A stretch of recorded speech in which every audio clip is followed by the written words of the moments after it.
the Soviet Union forms an organization called Patriot to create a team of superheroes that would defend the motherland. However, a mysterious explosion destroyed the lab and were never heard of again. In the present day, the Russian army is testing. The demonstration starts well, but suddenly, the robots turn around and start attacking their own team's tanks, and once all the vehicles have been destroyed, the robots attack the building with all the generals. Once the smoke clears, it's revealed that the person behind this is one of the scientists behind the Patriot project all those years ago. He's gained superpowers as well, and now he can generate electricity and control machines, so he to deal with the situation. And it's finally revealed what happened during the Cold War. His main obsession was Module 1, a remote designed to control any motorized vehicle. Kharkov became extremely jealous of Victor, whose own genetic research impressed their higher-ups too. Many humans became biological victims of his work, and Kharkov was arrested.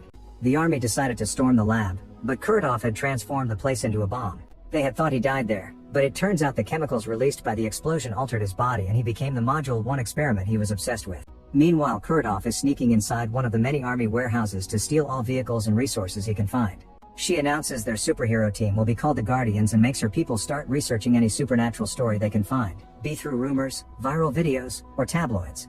Once they have enough information, they begin traveling all over the place to find these superheroes, the first stop being in Armenia. In a hidden temple, Lur is living as a hermit, trying to leave his old life behind. When Larina approaches him to talk about the Patriot project, Lur shows off his rock-controlling powers in a threatening way. He doesn't want anything to do with the Patriot project because they played with him to then discard him, but he changes his mind when Larina informs him Kharkov is alive and Lur could get his revenge. Next, they travel to western Kazakhstan, where Khan is found meditating in the desert. When the agents approach him in armed vehicles, Khan activates his ghost powers, which allow him to move fast and undetected. He kills all the agents with his curved swords in seconds, and only stops when he sees Lur, who convinces him to join him for revenge. Their next stop is northern Siberia, where Assis is living in a cabin in the woods. As soon as she sees soldiers approaching, he transforms into his beast form and throws them all away, only calming down when he sees his old friends Lur and Khan. Assis wants revenge as well, so he accepts to join. The final trip is to Moscow, where Xenia has become a famous performer. She uses her powers to perform in a pool where she becomes invisible underwater. One evening after a show, she finds Khan in her dressing room and immediately attacks him, showing off her fighting skills. Khan uses his ghost powers to get out of the fight and urges Xenia to remember her old friends, but Xenia refuses to listen. Lur shows up as well and Xenia immediately attacks him too, starting yet another pointless fight that Lur wins because he was the one that taught Xenia her moves. Assis cuts in and explains to her that they're all loners with superpowers who haven't aged in 40 years, just like her. So even if she doesn't remember them, she could join their cause to find out who did this to her. In the meantime, Kharkov finishes creating his very own clone army to carry out his plan. The Guardians return to the Patriot headquarters, where Xenia explains what happened to her. Her first real memory is from 1978, when doctors found her near Sevastopol. Nobody could identify her, and she only knows her name thanks to an engraved ring she had with her. Doctors said her memories would come back with time, but so far it hasn't happened. When Xenia noticed she didn't age, she knew other people would notice too, so she decided to travel around. Her powers include invisibility in water, thermo-resistant skin, and controlling her body's temperature in all conditions. At that moment, Larina's team announces they've found Kharkov in a junkyard that he's using as his command center, so they must use the element of surprise quickly before Kharkov sees them. When they arrive there, Xenia is happy to see it's raining because she'll be able to become invisible, but they also discover someone has jammed their signal and they can't communicate with headquarters. The team splits to attack from different spots, and Xenia walks in without a care. Unfortunately, the guards have special goggles that allow them to see Xenia's body temperature and they immediately use special weapons to freeze her on the spot.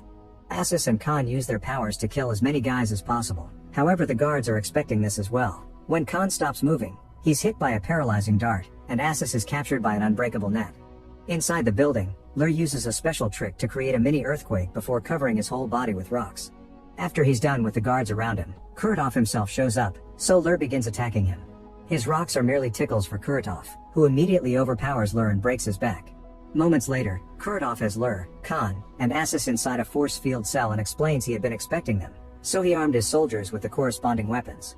As the creator of their powers, Kharkov always knew their weaknesses. He asks the Guardians to join him and gives them 24 hours to think about it, ignoring their claims that death would be preferable to working with him. Assis has a knife that he tries to use, but the force field stops him from moving. Afterward, Kharkov gathers the tanks he stole to start his invasion. Soon the whole city becomes a war zone and the news reports chaos everywhere. They also talk about a stolen space transmitter and the army being completely useless against these attacks. It turns out Kharkov actually made a deal with a spy in the army that got him access to the warehouses and the soldiers that protected his base, and now he intends to use the space transmitter to start his Module 2 project. The plan is to connect the transmitter to the Ostankino Tower and the Federation Tower and send a signal to the Russian satellite, which in return will allow him to control every other satellite and therefore all technology on Earth. When Kurdov begins taking away the towers, his army spy complains because he had been promised things wouldn't get out of control, but Kurdov just kills him. Meanwhile, Larina rescues Lur and takes him back to headquarters. While he recovers, Lur tells Laren that when he passed out he had a vision of his daughter that reminded him of all the good time he had with her and his grandchildren. Lur never aged, but his kids did, and while his grandchildren left to travel the world, his daughter grew old and Lur had to watch her die. Sometime later, Larina receives a visit from Victor, Kurdov's old lab partner. Everyone thought he was dead, so Victor explains he's been hiding away all these years and only came out because he saw Kurdov on the news and he knew they would need his help to stop him. Victor immediately begins working on healing Lur and gives Larina the location of Kurdov's secret lab to rescue the others. The team quickly sneaks inside the lab, kills all the guards, and frees the Guardians by simply shooting the keypad that kept the force field up. Khan feels so humiliated though that he just leaves the team. While Kurdov continues to move the towers around the city, Larina has a chat with Assis back at headquarters. Assis confesses he's worried about Xenia, who he has been watching over for a long time. After their initial escape during the war, Assis saw Xenia again 8 years ago, but he realized she didn't remember anything and decided to keep his distance.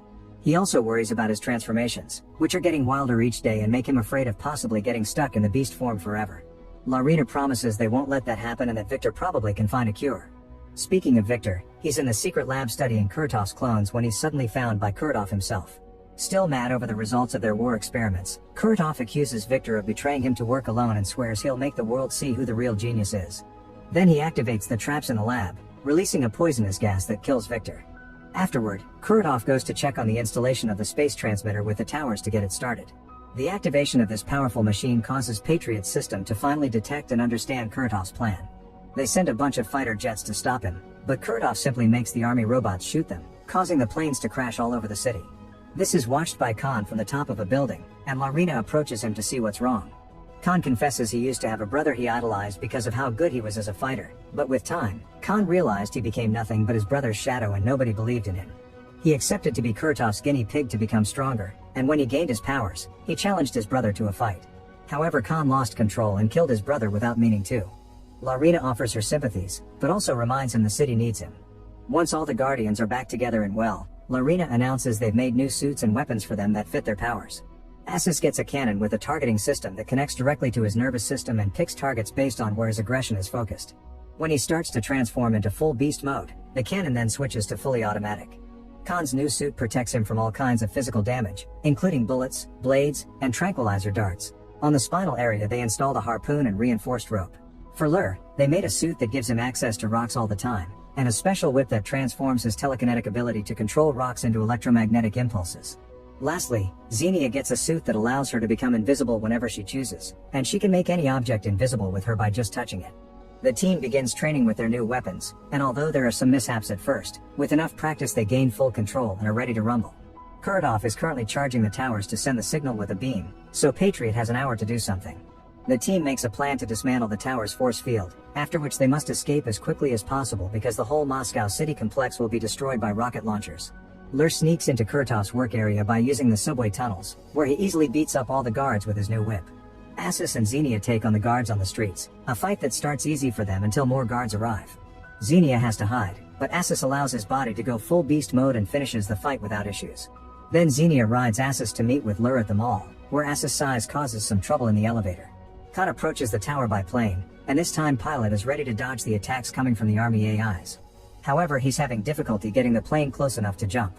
Assis, Lur, and Xenia reach the mall roof and begin crossing one of the many iron bars that are holding Kurdov's tower up to access it. Guards open fire on them from a parallel bar, making Assis slip. Lur activates his whip to make a shield, but he doesn't know for how long he'll be able to keep it up. Khan wants to help and decides to jump anyway, making up for the long distance by connecting a grapple line to the tower, which allows him to reach the bar with the guards and slice it to make the men fall. Meanwhile at Kurdov's lab, Larina finds Victor, who still has a few minutes of life left. He tells Larina that he discovered the Guardians possess the ability to transfer their power to one another, and this merging increases their strength. That's why Kurtov had disabled Lur, since he was afraid those powers could split Earth in half. This transference of energy is difficult to control, so they have to avoid making any wrong moves or it'll kill them. The Guardians enter the tower, and after knocking out a few guards, they find the generator. The guys discuss options to disable it, but Xenia just goes for it and grabs it to short-circuit it with her body heat. It hurts her terribly, but it also manages to shut down the force field around the top of the tower, and Assus catches Xenia right before she falls. With the field down, the army wants to start bombing, but Laurina asks them to wait so that the Guardians can get their revenge. The Guardians go to the top of the tower to fight Kurdov, but things don't go well. With his power, he easily disables Assus' cannon and Lur's whip, and his strength takes care of Khan. Xenia dodges him just in time and touches Lur to make him invisible. This way he can use his whip again. Kurdov gets captured by the whip and Khan tries to kill him with his blades, but Kurdov is too strong and simply frees himself with a shockwave, pushing everyone back. Next Kurdov goes after Xenia, causing Assus to leave his cannon behind and enter full beast mode without caring about the consequences. Unfortunately, Kurdov is still strong enough to knock him out with one hit. The army announces they can't wait anymore and sends their vehicles to blow up the area. As soon as Khan sees a plane flying by, he connects his grapple line to it. Then he connects all the Guardians to the line so they can be taken away. Kurdov notices this and uses his powers to make the plane lose control, prompting Khan to cut the line and release all the Guardians in the river before the plane crashes. At that moment the army finally launches its missiles, but Kurdov laughs and makes them explode in the sky before they can even reach him. As Kurdov finally begins making contact with the satellite, Laurina meets with the Guardians by the river and tells them what she learned from Victor. The Guardians decide to take the risk and concentrate all their power on Lur, who charges a blast of energy that he shoots at the tower, instantly destroying it and all the buildings that surround it. It also causes Kurdov to fall to his doom. The newscasts report the city has been saved, but nobody knows the cause of this supposed terrorist attack and they're waiting for the defense minister to hold a press conference later. They also think it was the armed forces that saved the day with some secret weapon. Efforts to rebuild are getting started as well. Laurina expresses gratitude towards the Guardians for their help, but the Guardians announce they're going back to their boring lives, especially Xenia, who has remembered the source of her ring. However, they promise they'll come if big trouble happens again. Before they leave, Laurina tells them they found more Guardians. Sometime later in the middle of the night, two men stop a van from which Laurina comes out. She quickly fights them, and once they're under her threat, she makes them confess they were sent by someone named Farum. Hearing this name leaves Laurina worried. Make sure to subscribe and turn on notifications so you can watch more videos like this. Thanks for watching.